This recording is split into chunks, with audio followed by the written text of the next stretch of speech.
नमस्कार, मैं किरनेश कुमार। सत्ताधारी एनडीए में सब कुछ ठीक ठाक नहीं चल रहा है।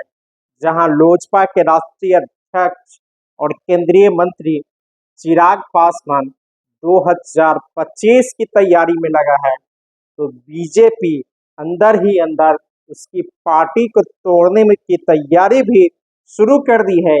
यही कारण है कि पिछले दिनों आनन फानन में पटना में बैठक कर चिराग पासवान दिल्ली पहुंचे और केंद्रीय गृह मंत्री अमित शाह से मिले। कहा जा रहा है भाजपा के ने लोजपा के 3 सांसदों को अपनी पार्टी में मिलाने की तैयारी कर दी है। जब चिराग पासवान अमित शाह से मिलकर लौटे, उसके चंद ही दिनों बाद यानी 2 दिनों के बाद ही उसके चाचा पशुपति कुमार पारस भी बड़ा गुलदस्ता लेकर अमित शाह से मिलने पहुंच गए।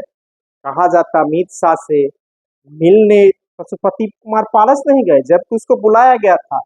जब आरक्षण के सवाल पर चिराग पासवान ने बयान दिया, लिटरल एंट्री के सवाल पर बयान दिया, उसके चंद ही घंटों बाद बिहार भाजपा के प्रदेश अध्यक्ष दिलीप जायसवाल ने पशुपति कुमार पारस से मुलाकात की।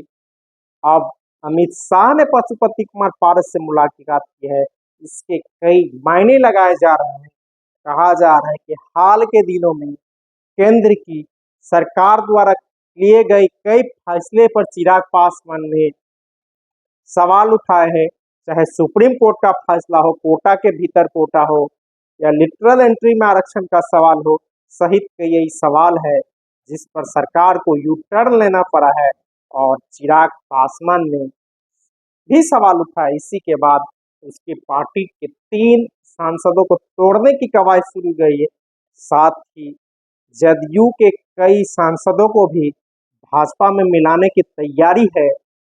पहले दिन प्रधानमंत्री नरेंद्र मोदी ने जदयू के सभी सांसदों के साथ मुलाकात की थी। उसके चंद दिनों बाद 2 दिनों के बाद ही अमित शाह ने जदयू के सांसदों के साथ बैठक की। उसमें 10 सांसद जदयू के 12 में पहुंच के 2 सांसद नहीं पहुंचे थे। इससे भी नीतीश कुमार भयभीत लग रहे हैं। हालांकि लोजपा के लोग अपनी पार्टी में टूट का आरोप राजद पर लगा रहा है, राजद के लोग हवा दे रहे हैं, लेकिन सच्चाई यही है कि खुद चिराग पासवान के बयान से को लेकर केंद्र सरकार सख्ते में है और चिराग पासवान को इस बार भी सबक सिखाने का फैसला लिया है।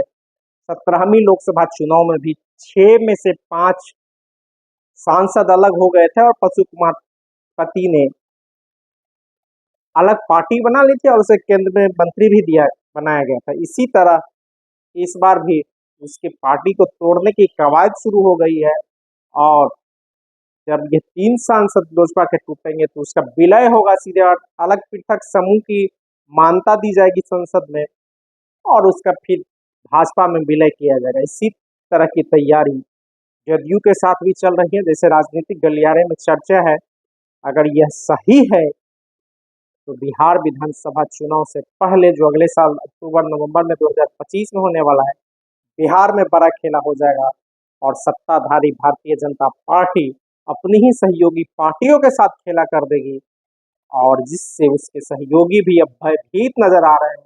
चाहे वह चिराग पासवान हो, नीतीश कुमार हो, सहित कई सहयोगी हैं जो पार्टी में टूट की संभावनाएं देख रहे हैं और अपनी ही पार्टी को साधने में जुट गए हैं।